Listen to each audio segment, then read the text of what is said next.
¿Qué tal? ¿Cómo están? Bienvenidos a el primer podcast del 2026. Estamos sumamente a gusto de poderles saludar nuevamente en este año y esperamos los mejores deseos en este 2026, que Dios derrame muchísimas bendiciones y de igual forma también que usted pueda proponerse muchísimas metas e irlas alcanzando a corto, mediano y largo plazo. Eso es una de las cuestiones fundamentales que todo ser humano debe de proponerse, sobre todo cuando inicia un año, para ir avanzando en la vida e ir teniendo no solo frutos personales, sino que también muchísimos frutos familiares o frutos para diferentes personas.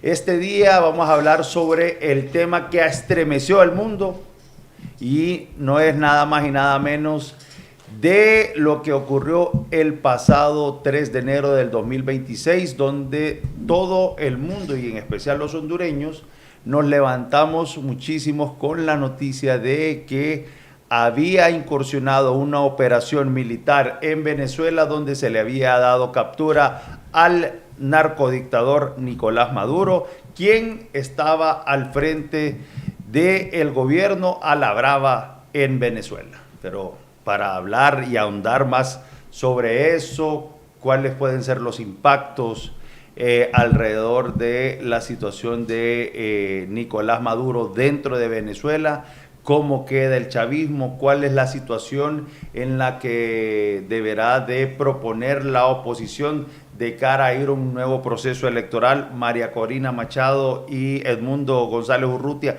están en la mesa de negociación o será que entrarán posteriormente. Todos estos aristas las vamos a ir analizando minuciosamente y minuto a minuto junto a un invitado que conoce muchísimo sobre Venezuela y no conoce muchísimo no solo porque haya estudiado sobre la problemática latinoamericana, sino que también porque es oriundo desde Venezuela y tiene también muchísimos años de vivir en nuestro país.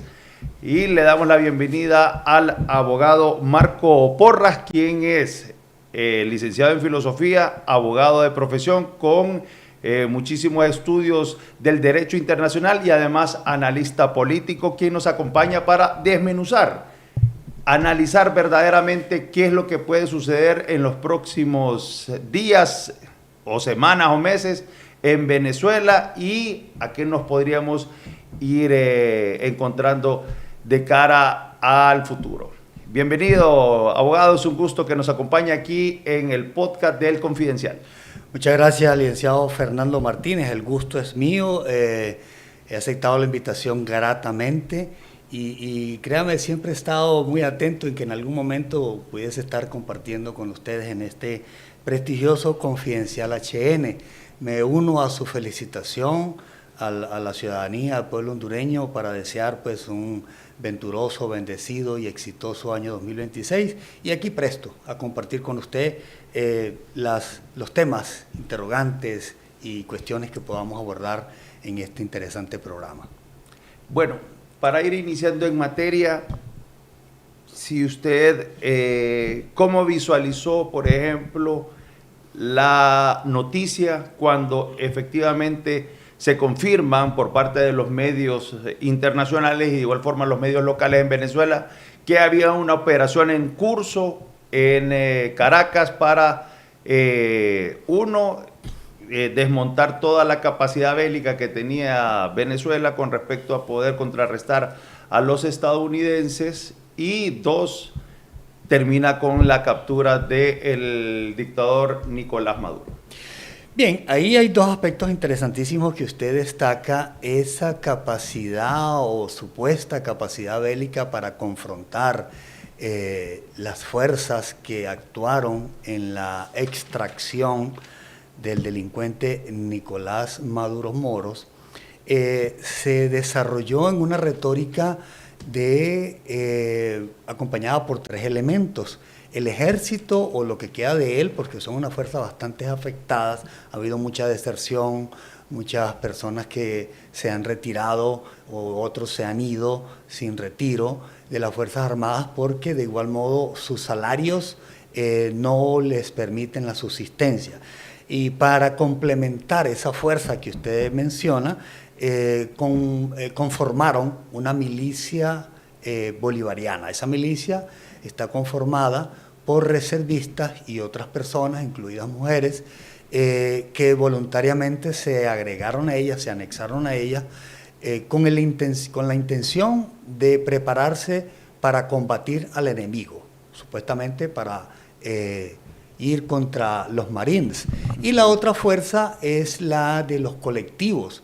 Esa denominación es bastante conocida también en Honduras porque acá, pues de igual manera, el partido que todavía le quedan pocos días en el gobierno utilizó esa figura de los colectivos para enfrentar a la población. Entonces estas tres fuerzas se configuraron y supuestamente creyeron que iban a combatir al Estados Unidos, a los Marines, pero bueno, al final, como usted dice, hubo una extracción bien quirúrgica, donde en primera instancia al señor Maduro y su esposa, y bueno, sigue estando esa presencia de esas fuerzas en el Caribe. Ellos tienen bases en Puerto Rico, en República Dominicana y en Trinidad y Tobago, y desde allí con sus portaaviones están dirigiendo la operación.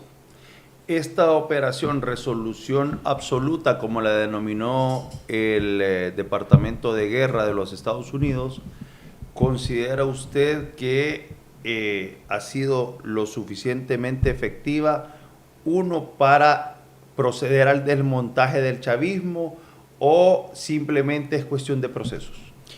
A ver, tiene una configuración desde su origen hasta el desarrollo. El origen es dado en la Constitución de Estados Unidos, que faculta al presidente, cualquiera sea, Donald Trump o cualquier otro, a desarrollar actividades de investigación para luego tomar una acción. Eso está documentado y aprobado en el título 50 de la Constitución de Estados Unidos.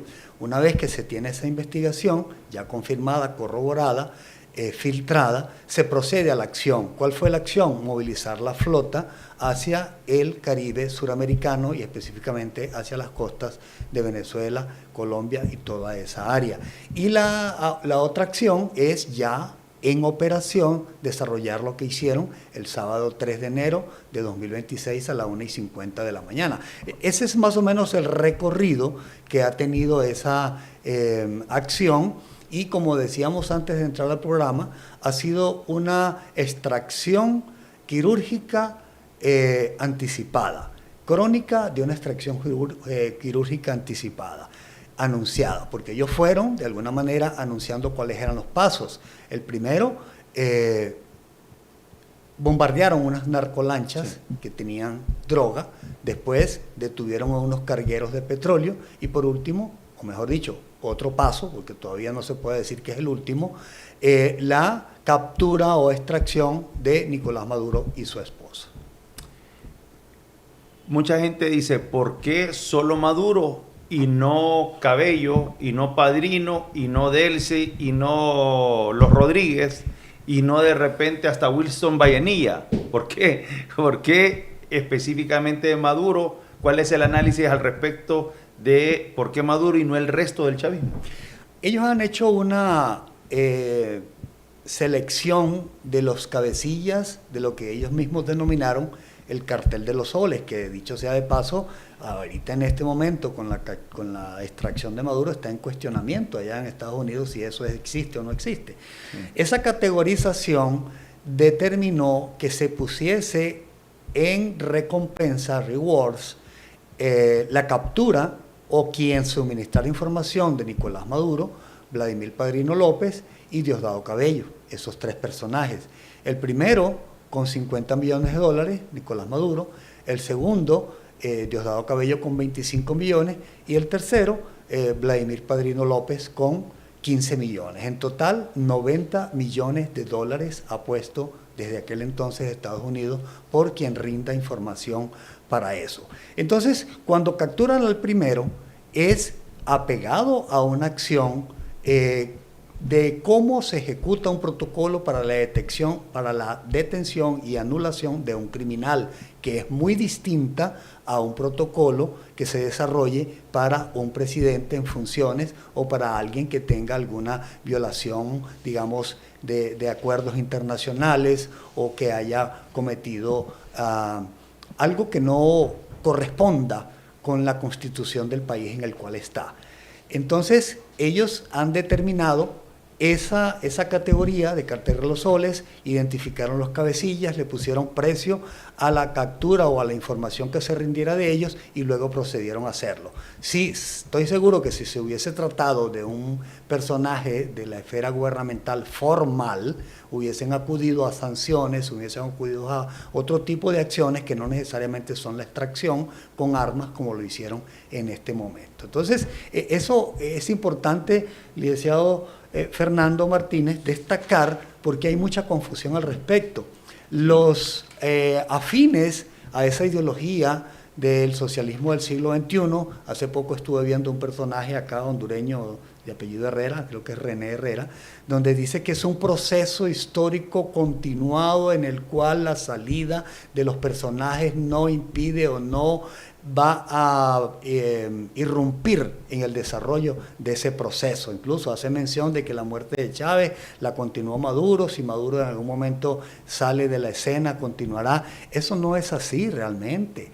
Eso va acompañado de la acción gubernamental, y óigase bien, gubernamental, de quienes ejerzan el poder. Si esas personas que ejercen el poder dan la solución a los principales problemas y canalizan los países hacia un desarrollo, yo le aseguro que la población va a estar votando por ellos y lo va a estar respaldando. Muy por el contrario, si destruyen, como ocurrió en Venezuela durante 26 años, 27, ahorita que empezamos el año 2026, porque Hugo Chávez asumió el poder en el año 1999, entonces acumularía 27 años, esa estructura todavía está vigente. Detienen a uno, pero siguen las operaciones. Detienen todavía esos otros dos para los cuales hay recompensa y sigue todavía la operación. ¿Cuál? Bueno, ahí hay que analizarlo, licenciado Martínez, en las expresiones que ha dado el presidente de Estados Unidos, que él va a administrar. Y aquí, población hondureña, ciudadanía hondureña, hay que leer con mucho cuidado esas expresiones, porque lo primero que se le viene a la mente a la persona es que se va a sentar allá en el Palacio de Gobierno de Miraflores, Donald Trump, y va a gobernar. Eso no es así. Ya se habilitó de nuevo la embajada, que estaba cerrada durante más de 18 años, y con personal dirigido a poner en orden la situación. Luego, si se hace una captura de los tres elementos, evidentemente la operación que se hizo el sábado hubiese sido triplicada, hubiese sido 3 extracciones en distintos sitios. Entonces, es gradual. Lo que quiero decir en resumen es que es gradual la operación y va a continuar. Y le ha dicho muy claramente el presidente de Estados Unidos a la persona que asumió el liderazgo, en este caso se le designó a la señora Delcy Rodríguez, que tenga mucho cuidado con sus actuaciones, porque sus errores van a ser condenados de mayor dimensión o peor que lo que le está ocurriendo a Nicolás Maduro. Vamos a plasmarlo en 3 fases, lo que está sucediendo en Venezuela y hacia dónde podríamos caminar. Vamos a hablar ahorita del control del caos. El control del caos lo está administrando Delcy Rodríguez. Por eso es que está en la mesa de negociación junto a Trump, junto al presidente de los Estados Unidos, junto al secretario Marco Rubio. Y es por eso que todavía sigue un proceso de transición, en todo caso en Venezuela, y que el chavismo, por eso es que la gente en Venezuela no sabe qué hacer, si celebrar, no puede celebrar, porque el chavismo todavía tiene las armas, tiene el control político, el control de todos los poderes del Estado, y entonces está esperando que este proceso avance. ¿Hasta dónde cree usted que Delcy Rodríguez va a seguir avanzando en torno a las necesidades y el deseo de los Estados Unidos para eventualmente dar una transición hacia el retorno de la democracia a Venezuela, que se perdió desde que se robaron las últimas elecciones?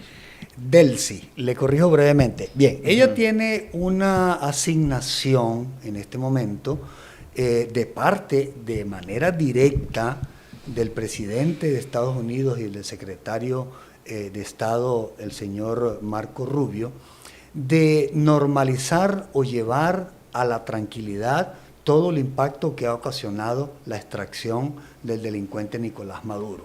Y esa función va a cesar, ahí va la respuesta, pero me voy a extender un poco más, hasta el momento que Estados Unidos considere que la normalidad ha llegado a un punto de control donde puede entonces retomarse la legitimidad de la elección que se hizo en 2024, el 28 de julio, al señor Edmundo González Urrutia y a la vicepresidente que este señor nombró, que es la señora María Corina Machado. Entonces, Delcy Rodríguez tiene ese mandato muy claro, tiene un gran peso sobre sus hombros de poder cumplir el mandato que se le ha dado. Incluso, esto me llamó bastante la atención cuando el presidente de Estados Unidos le dijo, debes hacerlo estrictamente como está diseñado, si no las consecuencias van a ser peores de lo que le ocurrió a Maduro. Muy graves o peores de lo que le ocurrió a Maduro. Entonces allí la está poniendo en contexto. En ese momento termina, y respondo a su pregunta concretamente, lo que a ella le han establecido como tarea, hasta que se estabilice la normalidad. Entonces, para ampliar, Delcy es coordinadora, coordina militares, coordina PDVSA, tiene la capacidad de seguir las órdenes de Trump, porque Trump también puede interactuar con ella, y tiene la capacidad también de desmovilizar al mismo chavismo. Sí, en efecto. ¿Qué le hace pensar todas esas cosas que usted ha relatado muy bien? Esta señora, yo me atrevo a decir que tiene vinculación directa con el suministro de información para que la DEA y la CIA, Estados Unidos en general, pudo hacer la acción que desarrolló el sábado 3 de enero de 2026 a la 1:50 de la mañana.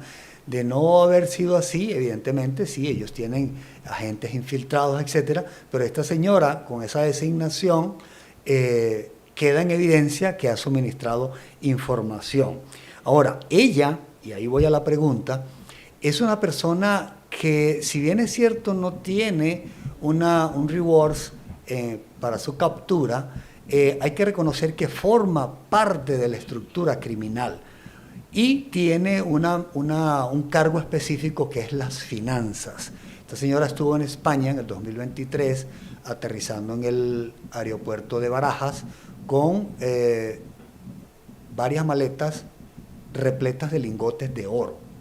Y no pudo bajar del avión debido a que la Unión Europea tiene algunas reglas en cuanto a las personas que están inmersas en problemas legales como ella y denuncias en la Corte Penal Internacional para que puedan ingresar a la zona europea. Entonces no pudo bajar, pero en el avión se desarrolló la reunión.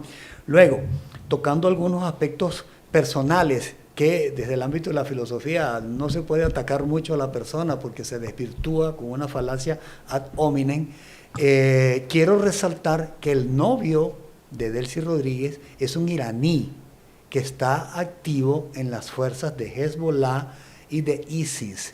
Ese señor tiene alta vinculación estratégica financiera con estos grupos criminales en el Medio Oriente y a su vez tiene vínculos estrechos también con Xi Jinping, el presidente de Estados de China, y con Vladimir Putin, el de Rusia. Y toda esa esfera a nivel financiero. Ella en su momento, como usted lo mencionó, licenciado Fernando, estuvo a cargo de PDVSA, donde a través de una estafa de más de 50.000 millones, no estamos hablando de 50 millones, sino de 50.000 millones de dólares, estafaron a esa empresa petrolera destruyéndola, incluso a través de las criptomonedas que aún están en el mundo dando vueltas, pero que Estados Unidos ha ido bloqueando paulatinamente. Entonces, ella sí tiene una alta vinculación, sí tiene un alto rango, y querer presentarla en este momento como una presidenta encargada, que dicho sea de paso no es una figura que existe legalmente en la Constitución de Venezuela, ni tampoco en ninguna constitución de Latinoamérica, al menos hasta donde yo tengo conocimiento, y sí que lo tengo, no existe esa figura. Entonces es una figura, vamos a decir, temporal, momentánea, para justamente que el plan de Estados Unidos llegue a su culminación, como ya lo he explicado anteriormente. El grupo más radical del chavismo, por ejemplo, apoya a Delcy Rodríguez o la cree como la persona que facilitó la ubicación de Nicolás Maduro para que él fuera capturado y ahora por eso ha tomado este rol. ¿Cuáles son sus informaciones al respecto? Sí, esos grupos, licenciado Martínez, están en este momento en mucha duda. Hay bastante estrés, podría llamarlo de esa manera, y confusión, porque si bien es cierto, se esperaba una acción de Estados Unidos, lo que no se esperaban era que ocurriese como ocurrió, y el día que ocurrió, y a la hora que ocurrió, y con el tiempo que tomó. Y esos grupos en este momento no tienen, como se dice en Honduras, no les ha caído el 20 de que si fue esa señora la que lo delató o si vino de otro lado. Ellos mismos se están cuidando las espaldas entre ellos mismos, y eso es justamente lo que Estados Unidos está buscando, que ellos mismos salga un sapo y diga el otro, si sea amigo, y entonces esté creando esa situación. Entonces, esos grupos que usted menciona, que básicamente son los colectivos y la fuerza irregular que se llama milicia bolivariana, porque los militares han estado de alguna manera bloqueados, lo que han desarrollado son acciones callejeras para impedir lo que usted dijo muy bien al inicio del programa, que la gente salga a celebrar a las calles. Su misión es impedir que haya manifestaciones de regocijo y de triunfo por la acción que se está desarrollando en Venezuela, porque eso va a dar la sensación en el mundo de que todavía tienen control, de que todavía tienen poder y de que la población realmente no ha salido a reclamar su gane del 2024 con Edmundo González Urrutia. Es un juego, licenciado Martínez, de publicidad versus amedrentamiento, versus coacción, miedo, etcétera, que está haciendo efectos porque, como le comentaba incluso antes de entrar al programa, la población venezolana ya lleva 26 años de opresión, 26 años de persecución, hay 900 presos políticos, dentro de ellos 15 niños menores de edad. Entonces, es lógico pensar que no va a tomar las calles sabiendo que afuera hay personas armadas que los van a liquidar, que los van a disparar, que los van a matar, y que siguiendo instrucciones de Díaz-Canel en Cuba, no van a llevar ningún tipo de compasión para con ellos, sabiendo incluso que el primer círculo de seguridad de Maduro fue exterminado totalmente, 30 cubanos. Entonces, esa es la circunstancia. Por eso la acción es gradual, hasta que se logre una estabilidad. Yo me anticipo que cuando esa estabilidad se logre, ahí van a ver al pueblo venezolano, no solamente en Venezuela, sino ese retorno masivo, me incluyo, para celebrar como se debe ese derrocamiento, y no de un señor o un delincuente, de un régimen que destruyó al país en 27 años. La labor de Delcy, según lo que ha manifestado el mismo Donald Trump, deberá de ser de eventualmente convocar a unas elecciones generales.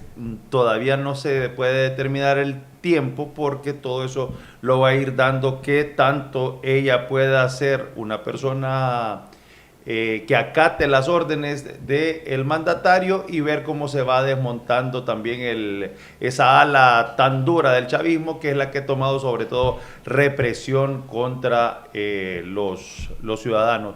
¿Usted qué dice exactamente la Constitución de Venezuela con respecto a la falta de Nicolás Maduro? ¿Hay que convocar a un proceso electoral? ¿Qué es lo que establece la Carta Magna de Venezuela? En mi conocimiento del derecho y en el conocimiento de la Constitución de Venezuela, existe un periodo de gobierno que se agotó el día 20 de enero de 2025, porque anteriormente, en julio, 28 de julio de 2024, se eligió a un nuevo presidente en elecciones libres, democráticas y masivas. Entonces, cuando ese periodo de gobierno no se ha podido instalar porque no ha habido una juramentación de Edmundo González Urrutia, ha tenido un retraso. Ya hoy estamos a jueves de enero, estamos avanzados en el tiempo. Ya se va a cumplir de nuevo un año de que se inició, o mejor dicho, debió iniciarse el periodo de gobierno de Edmundo González, y eso no ha ocurrido. Tal vez lo que se desee es hacer una limpieza porque no se le puede entregar a un presidente, de acuerdo a la Constitución de Venezuela, un periodo corto o un periodo, voy a utilizar la palabra mocho, que le hayan cortado un año para solo darle 4, cuando el periodo según la Constitución es de 5. Entonces este señor usurpó el poder durante un año más que le correspondía al anterior presidente. A eso debe ser la expresión que llame a nuevas elecciones. Pero mire, llamando a nuevas elecciones, ¿cuál va a ser el destino de los candidatos del chavismo? Nulo, cero, desaparecer totalmente. Y en cuanto a elecciones se refiere, posiblemente no desaparezcan en la escena política en cuanto a sus acciones futuras, porque en un gobierno democrático, en una sociedad democrática, también debe permitirse el disenso, debe permitirse la opinión y participación de las personas que no estén a favor de lo que sea la decisión del pueblo. Poner a González Urrutia para mí y poner también a María Corina Machado actualmente en el gobierno de Venezuela es prácticamente ponerlos alrededor de una serie de un incendio, para que usted lo entienda, porque hay demasiada polarización y es hasta que se acepten cómo se ha ido dando la situación y se desmonte esa ala tan violenta del chavismo, porque sin duda que habrá personas que se queden pensando que son de izquierda, pero no con exacta alta violencia que se ha dado, entonces de repente podríamos iniciar un proceso de transición. ¿Qué es lo correcto, considera usted? ¿Ir a darle a González Urrutia y a María Corina Machado nuevamente la conducción de Venezuela o ir a un proceso electoral? Usted lo ha dicho muy bien, licenciado Martínez, hay un incendio y realmente quienes no tenemos experiencias en incendios, los expertos nos recomiendan que no nos acerquemos, claro, porque nos vamos a quemar. Sí. Entonces, de eso se trata el señor Edmundo González Urrutia y la señora María Corina Machado, de no acercarse a un incendio. Yo le agregaría, me gustó esa expresión, yo le agregaría, hay un animal herido de muerte, y todos los animales heridos dan zarpazos en esa muerte que está sufriendo, en esa agonía.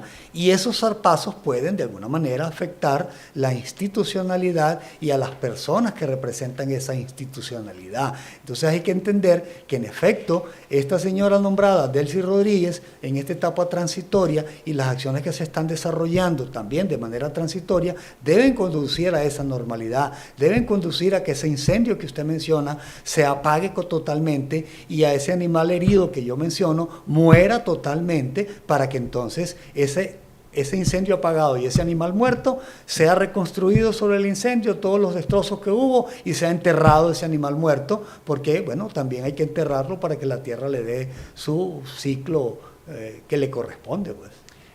Dentro de esta situación que podría ocurrir eventualmente, solo estamos poniendo los escenarios que sin duda se vislumbran hacia un futuro, y ese es parte de la gracia de poder analizar los hechos para que usted pueda sacar sus propias conclusiones, pero anticipándose más o menos a cómo se van moviendo los hilos en el poder y plasmando ese conocimiento.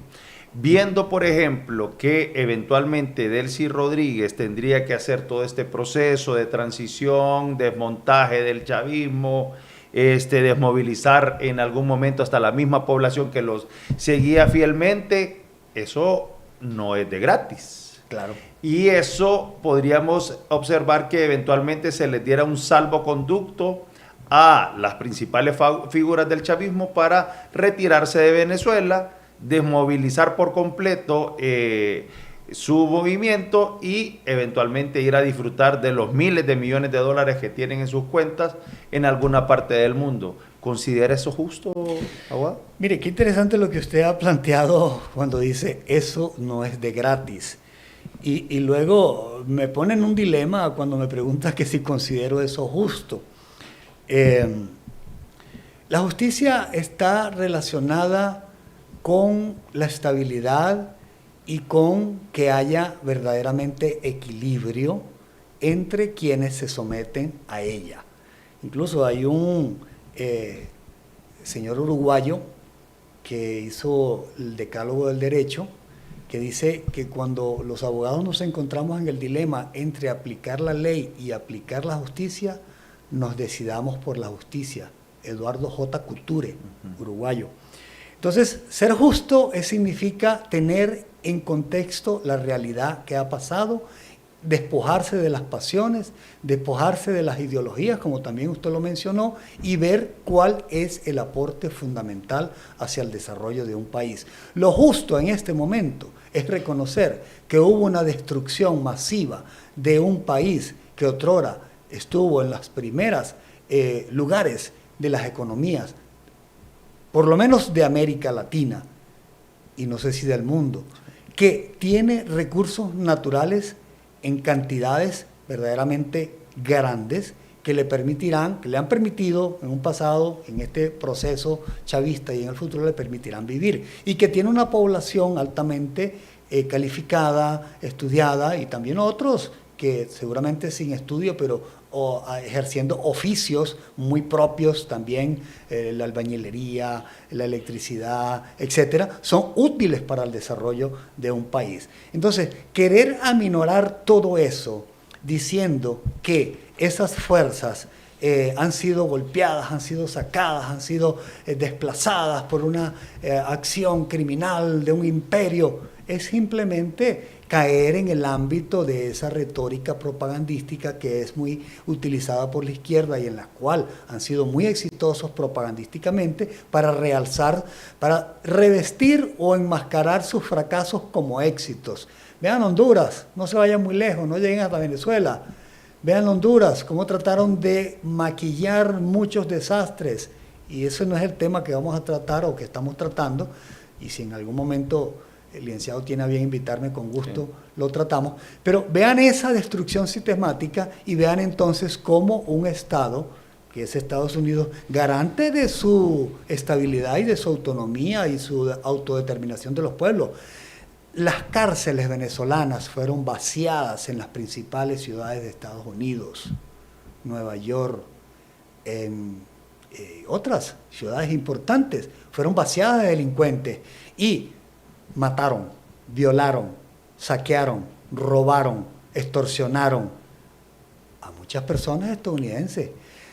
La droga aumentó su circulación en Estados Unidos, producto de ese canal que se abrió desde Bolivia productor, Colombia procesador, Venezuela procesador, Centroamérica tránsito. Recuerde aquella expresión de Pam Bondi, el espacio aéreo hondureño fue alquilado para el tránsito de droga. México como cartel operador del negocio, de la finanza, y Estados Unidos como consumidor. Cuando Donald Trump dice detengamos esto, empieza, como dije antes, a intervenir atacando las lanchas, los cargueros y la droga. Entonces, esto tiene una dimensión. Pueblo hondureño, ciudadanía hondureña y oyentes de Confidencial HN, mucho más allá de pensar que se ha violentado la autodeterminación de los pueblos, que se ha detenido a un presidente legítimo. Mire, quiero cerrar con esto. Cuando ayer visualizaba algunas entrevistas que hacían de periodistas en Nueva York, se veía que expresaban, entre ellas la licenciada Maylor Petit, una venezolana que está radicada en Nueva York, que el señor Maduro lucía como desafiante, arrogante, incluso diciendo que él es un presidente. Incluso hizo una mención, me parece bien curioso, se la voy a compartir, donde dice, la misma actitud tuvo Juan Orlando Hernández. Sí. Se plantó y dijo, no, yo soy un presidente electo y yo voy a salir librado de esto. O sea, ¿hasta qué punto una circunstancia que los ha puesto frente a un juzgado que los va a juzgar, uno a 45 años y el otro no sabemos hasta cuándo, puede ser hasta cadena perpetua, tienen esa actitud tan arrogante, tan desafiante, tan impropia de un ser humano racional que debería reconocer sus errores y hacer mea culpa y disponerse a hacer algo? Entonces, eso resume, me salió un poco de la pregunta, pero quería ingresar ese elemento. Por ejemplo, otra de las situaciones que también ha obligado a mantener fuera de la mesa de negociación tanto a González Urrutia como a María Corina Machado, como lo pedía algún grupo de la población que decía, no, así quedan los mismos del chavismo y están los mismos y con los mismos, es que, por ejemplo, la Asamblea General tiene 285 diputados, de los cuales 253 son chavistas. Es bien difícil que usted, teniendo prácticamente la mayoría absoluta en la Asamblea, usted pueda impulsar procesos de desarrollo. El Consejo Nacional Electoral los magistrados son 3 chavistas. Sí, de 4. Entonces de 3 chavistas de 4. Entonces, también es bien difícil montar un proceso electoral cuando solo hay una sola representación que te maneja todos los votos dentro del Consejo Nacional Electoral, y los hondureños sabemos perfectamente de eso porque lo acabamos de vivir en el proceso electoral del año anterior. Así que está más que claro. Y también la Corte Suprema de Justicia, 32 magistrados. 32 magistrados. ¿Y sí, todos de qué afiliación? Todos, absolutamente todos. Todos chavistas. Entonces, por eso es que el proceso de transformación en Venezuela deberá ser poco a poco.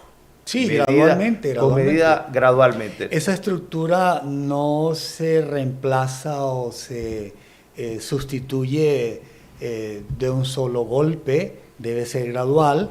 Y mire, en este momento lo que está claro es quién encabeza el Poder Ejecutivo, que en este caso es el presidente Edmundo González Urrutia y la vicepresidente María Corina Machado. Pero tal cual como usted lo ha expresado, ¿quién conforma la Corte Suprema de Justicia? ¿Quién conforma el Tribunal de Elecciones? ¿Quién conforma la Fiscalía de la República? ¿Quién conforma, allá se llama Asamblea Nacional, la Asamblea Nacional, 255 diputados? Entonces, esa estructura es necesaria para gobernar en democracia. Y si esa estructura solo se ha tocado a nivel del Poder Ejecutivo, que no fue que se tocó, sino que se invadió, se usurpó, y Estados Unidos accionó contra él, dejando el resto de la estructura en funciones, entonces no va a ser tan fácil. Y de ahí vuelvo a lo que ustedes dijo antes, hay un incendio, y ese incendio comenzó por el Poder Ejecutivo, pero no ha llegado todavía a las otras estructuras que bien menciona usted. Antes de pasar, para ir cerrando un poco sobre Venezuela, y después nos vamos a concentrar sobre ya la estadía en una cárcel de Brooklyn de Nicolás Maduro y todo lo que puede surgir desde Estados Unidos, para ir cerrando con respecto a lo que está ocurriendo en Venezuela, la gente, los venezolanos, ¿qué le dijeron exactamente? Pero la ciudadanía, me refiero, si usted tiene familiares allá, abogados todavía, ¿qué le dijeron en ese momento? O sea, ¿cuál fue la expresión? Porque yo he hablado con algunos y me dicen, casi no tenemos información con respecto a la que sale hacia afuera, porque hay un poco de, o hay una mediática muy restringida dentro de Venezuela. Entonces, cómo vivieron esos momentos del 3 de enero y cómo están viviendo hasta hoy ya la sociedad, la persona que tiene una vida común y corriente. Sí, hay una mezcla de sentimientos, pero el principal de esos sentimientos es el shock, es el impacto, es esa sensación de que se logró algo, pero que todavía no lo creo. Es como cuando a alguien se le fallece un familiar muy cercano y dice, no lo creo, no lo puedo creer. Eso es la sensación que se vive en Venezuela. Sí, en efecto, sí he tenido comunicación con mis familiares y me mencionan lo mismo. De hecho, yo les he sugerido, y ellos también lo saben, mantenerse en resguardo, porque estas estructuras que ya hablamos anteriormente son capaces de matar. Ni siquiera de detener, como lo hacían antes cuando le ocultaban un celular a una persona y le encontraban un mensaje que le enviaron en Honduras a Fernando Martínez que diciendo fuera Maduro, y ya lo detenían porque estaba conspirando. No, ahora pasó a un efecto más directo, que es represión, que es detención, llevada a la cárcel, incluso hasta matanza. Entonces, esa sensación los ha mantenido en ellos en una expectativa, y usted lo cerró bastante bien cuando dice que no tienen información. Sí, ahí fueron 400 medios de comunicación cerrados completamente. En este momento, gracias a la virtualidad y gracias a otros medios que también se pudieran decir forman parte del Silicon Valley, ¿no? Desde Google y todo el asunto, WhatsApp, etcétera, pero ha sido el medio de comunicación más eficiente para mantener la información. Pero sí, hay expectativa, hay esperanza, hay una mezcla de sentimientos entre, vamos a decir, que haya resolución para ir a celebrar, pero también mucha cautela al salir a la calle. Hemos escuchado, por ejemplo, a la izquierda internacional y a la izquierda estadounidense, a los simpatizantes de la izquierda latinoamericana, decir que detrás de la operación no hay nada de liberar a Venezuela, no hay nada de interés al respecto de eso, sino que el interés en real es el petróleo.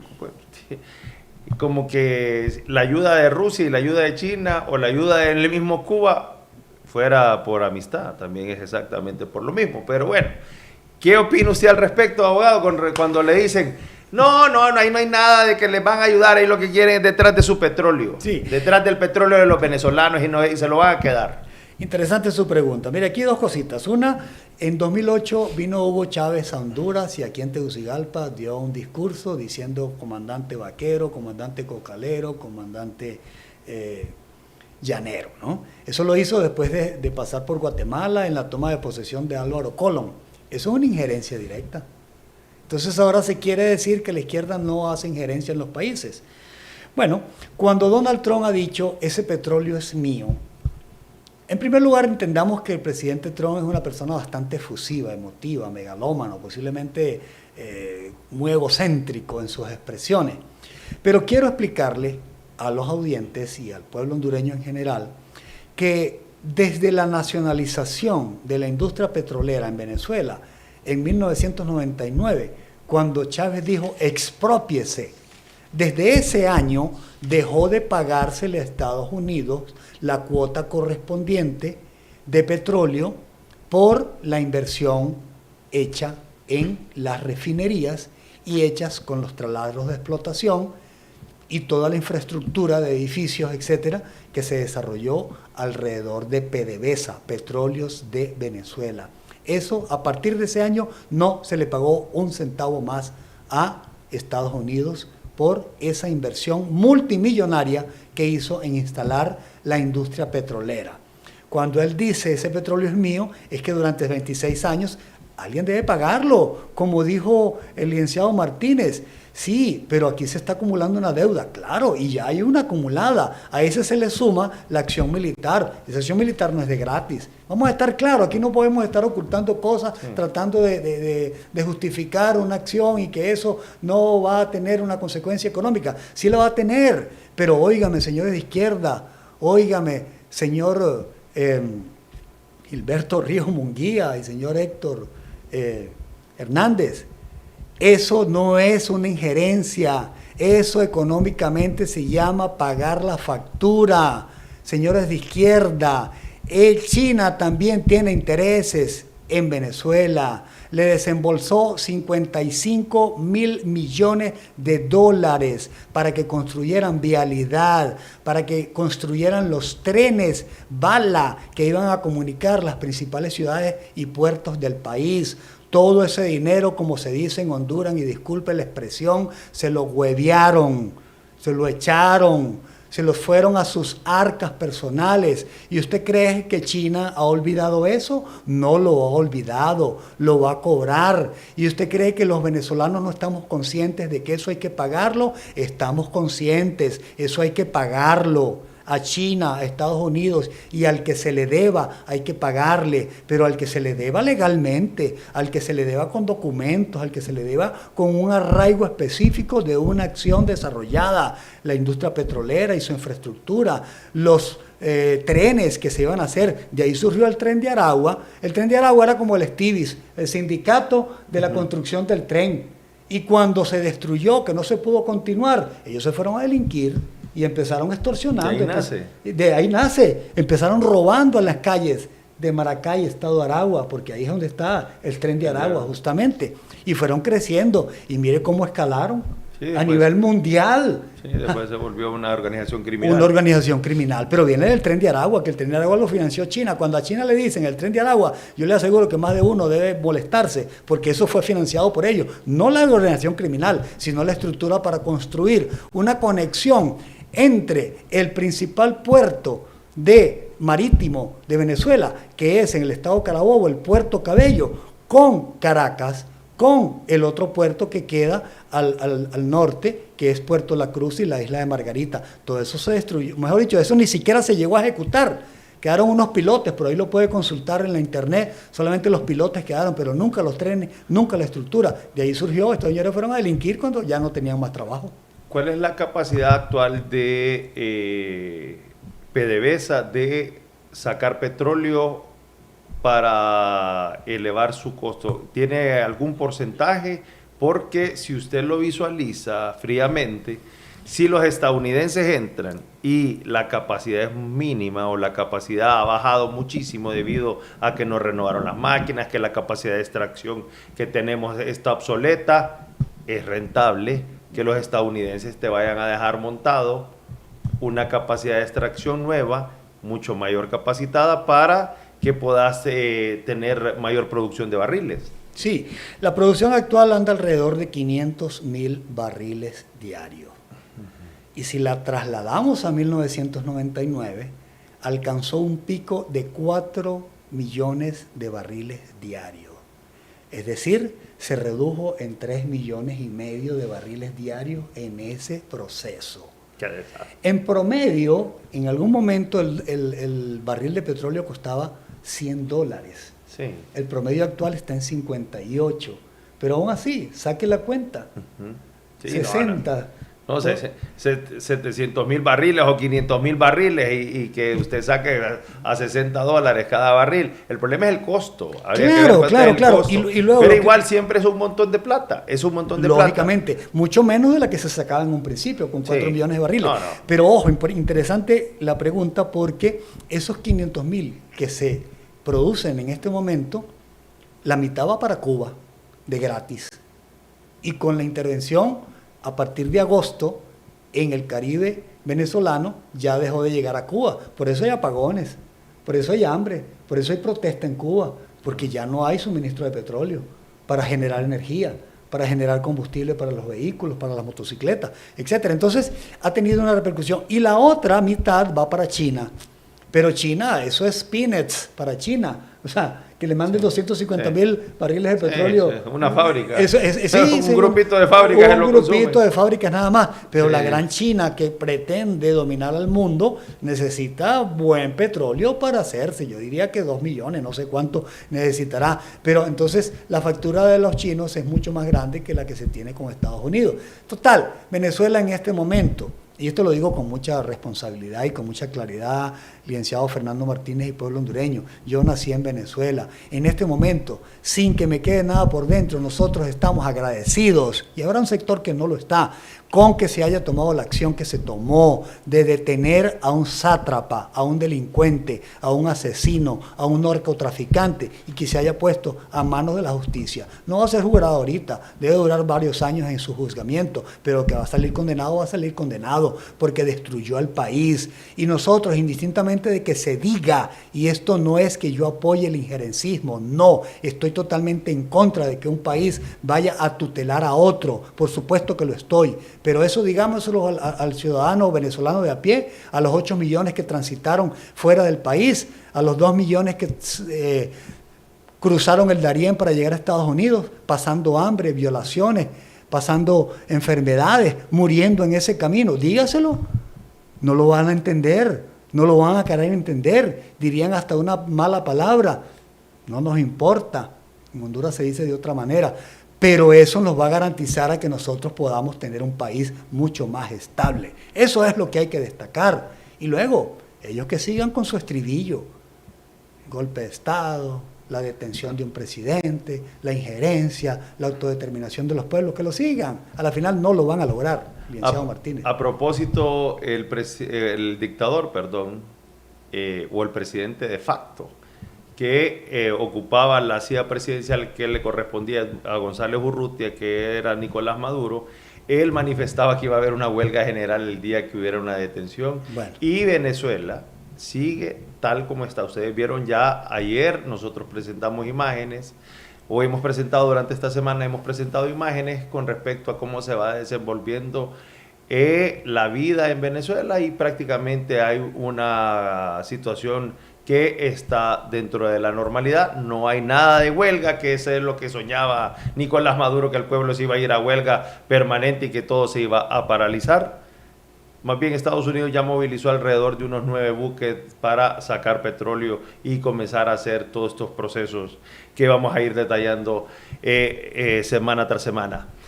El argumento ahora de la izquierda radical que respalda a Maduro es que dice que se violó el derecho internacional. Escuchábamos, por ejemplo, a la embajadora en la ONU de Dinamarca decir que se había violado el derecho internacional. ¿Cuál es su opinión al respecto, tomando en cuenta que ya se comienzan a tirar las cartas por parte de los defensores de Nicolás Maduro y también de la Fiscalía de los Estados Unidos con respecto a que él es un prisionero de guerra y no un prisionero por ser narcoterrorista, que en eso consiste la operación bélica que hizo Estados Unidos, capturar a un narcoterrorista? Dinamarca es un país de primer mundo y como usted me dijo antes de entrar al programa, allá hacen una protesta porque el tren se tardó 3 minutos en llegar. Sí. Entonces esta señora abre la boca diciendo que una violación del derecho internacional. Jamás y nunca ella ha estado en situaciones como la que está en este momento pasando Latinoamérica, y no digamos Venezuela, que es uno de los puntos más críticos. Ella ni debe conocer Venezuela y mucho menos Latinoamérica. Le es fácil entonces agarrar el librito en su casa tomándose un té y decir pues una violación del derecho internacional. Apegado al libro, por supuesto, ahí está establecido, pero la realidad es otra. No se detuvo a un presidente, se detuvo a un delincuente. Señora de Bélgica, piénselo, véalo así. Allá inclusive tienen a un delincuente protegido, a Rafael Correa. Déjelo, que se lo lleve la justicia, mándelo a Ecuador para que diga ya lo van a condenar, porque tiene suficientes pruebas para hacerlo preso cuando apenas toque el aeropuerto de ese país. ¿Se violó realmente? ¿Podrán argumentar eso o cree que eso es parte de la estrategia que se va a plantear eventualmente, pero que no necesariamente para los estadounidenses, por ejemplo, en el derecho anglosajón, los estadounidenses no se preguntan mucho cómo te capturaron? Si te capturaron de una u otra forma, a ellos no les importa mucho, porque pesan más los delitos que tenés sobre tus espaldas que la forma en que te capturaron, para que usted tome nota. Porque esa es la idea siempre del podcast del Confidencial, ampliarle los conocimientos a la gente. Considera que le puede ser válida todos los argumentos que ellos pueden ir dando, que era el presidente que estaba en funciones y que lo respaldaban todos los convenios internacionales que ya establece, el convenio de Roma que me mencionaba. ¿Cree que pueda su defensa argumentarlo por ahí? Sí, lo van a discurrir, porque cuando hablamos de argumento desde el ámbito de la filosofía, el argumento está sustentado en la verdad.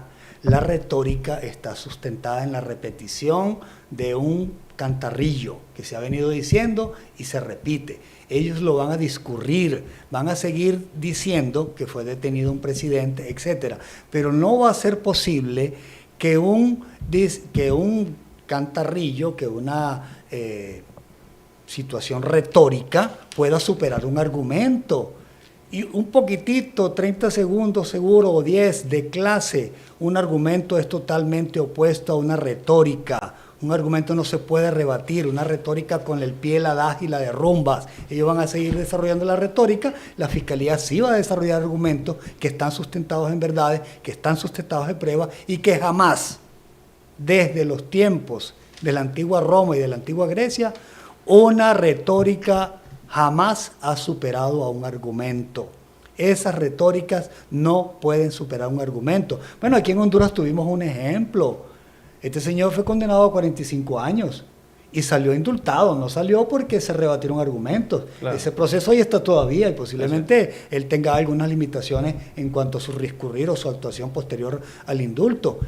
Eso puede ocurrir con Maduro, seguramente. La ley de colaboración eficaz en Estados Unidos permite que si Maduro devela el resto de la estructura criminal de Hezbollah, de ISIS, de Al-Qaeda, de la FARC, del ELN, etcétera, de la cual tiene conocimiento, del mismo México, los carteles de la droga, de Sinaloa, etcétera, seguramente va a ser muy útil para que Estados Unidos levante casos contra esos países y contra esos carteles en esos países. Entonces es importante que él verdaderamente los cargos se den a conocer y se sepa entonces bien argumentado para que eso detenga la retórica. La detenga, va a continuar, la van a seguir diciendo.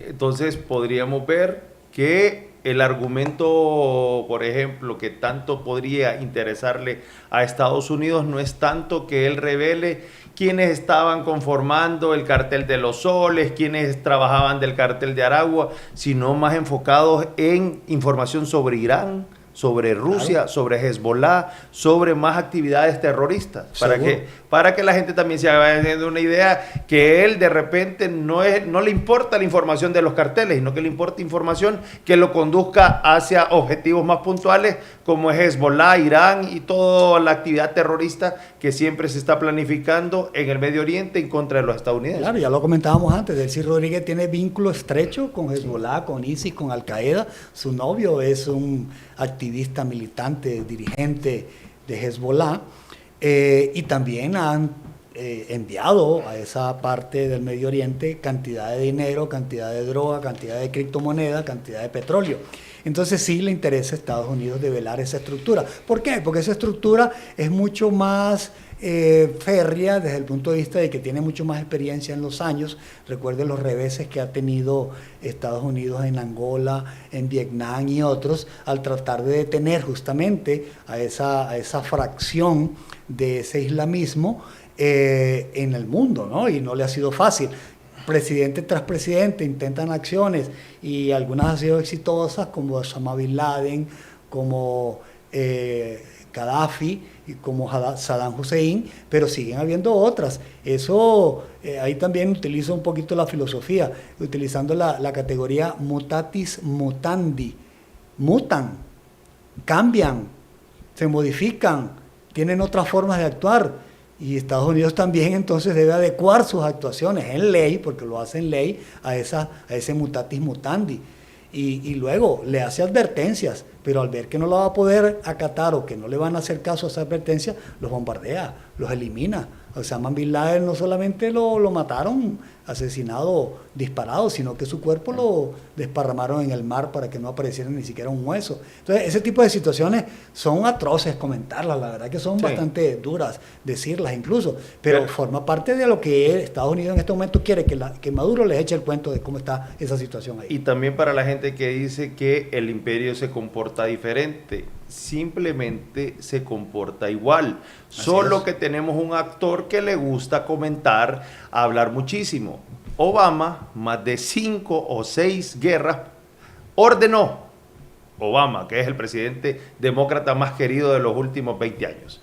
Obama entró en Pakistán, violando el espacio aéreo pakistaní, y hizo una operación donde falleció todas las personas para capturar a Osama Bin Laden, el cual fue asesinado en el momento y posteriormente retirado su cuerpo y lanzado al mar como para evitar una veneración, que era lo que ellos argumentaron en ese momento. O sea que esa cuestión de hacer procesos quirúrgicos no es que se lo inventó Trump, ni la derecha, sino que es parte de la agenda imperialista que siempre han tenido los estadounidenses en el mundo y que tienen las grandes naciones. No es de gusto que Rusia entró a Ucrania solo porque le molestó una posible base de la OTAN en ese lugar. Cuestiones que estaba en desacuerdo. Entonces, así se rige la política mundial, lastimosamente para los países pequeños y latinoamericanos. Para nosotros es sumamente complejo. ¿Qué tanto se golpea, abogado, ya para ir finalizando, a la izquierda latinoamericana, al Foro de Sao Paulo, con ya prácticamente el desmantelamiento que se ha iniciado un proceso del chavismo, el cual se nutrían muchísimo económicamente de eso? Duramente, contundentemente. ¿Que lo hagan desaparecer? No. ¿Que se recuperen? Gradualmente también lo van a hacer.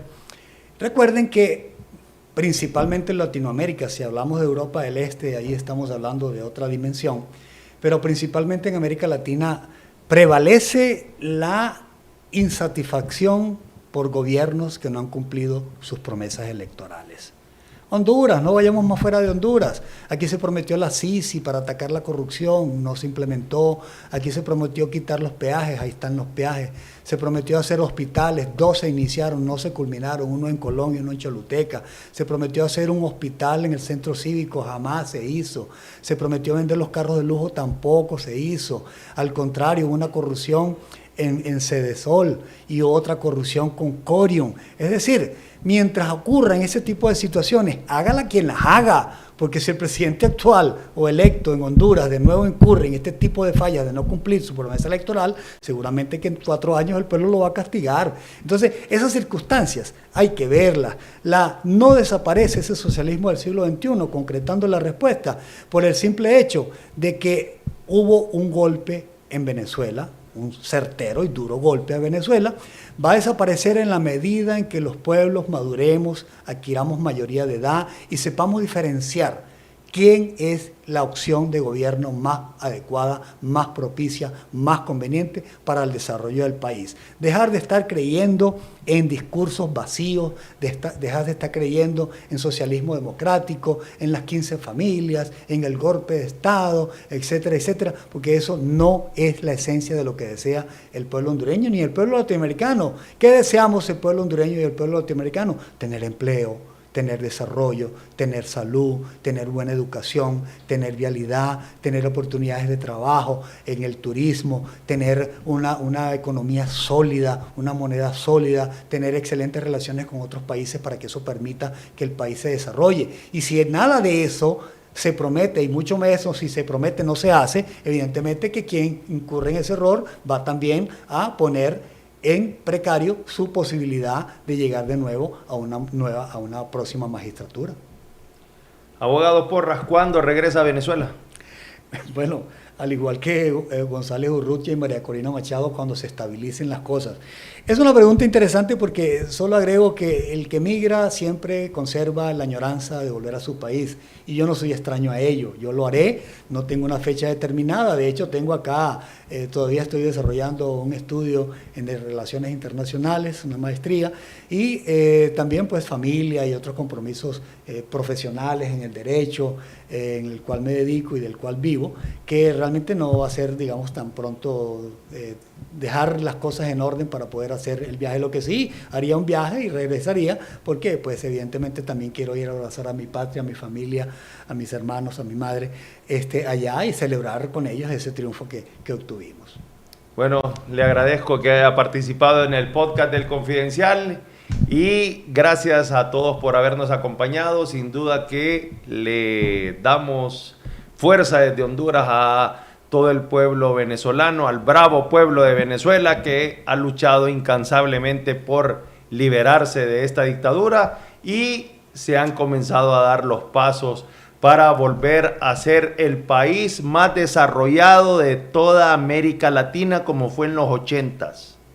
Era el país más desarrollado de toda América Latina y uno de los más desarrollados del mundo debido a que tiene una suficiente cantidad de petróleo que le permite vivir con muchísima dignidad y con muchísima solvencia.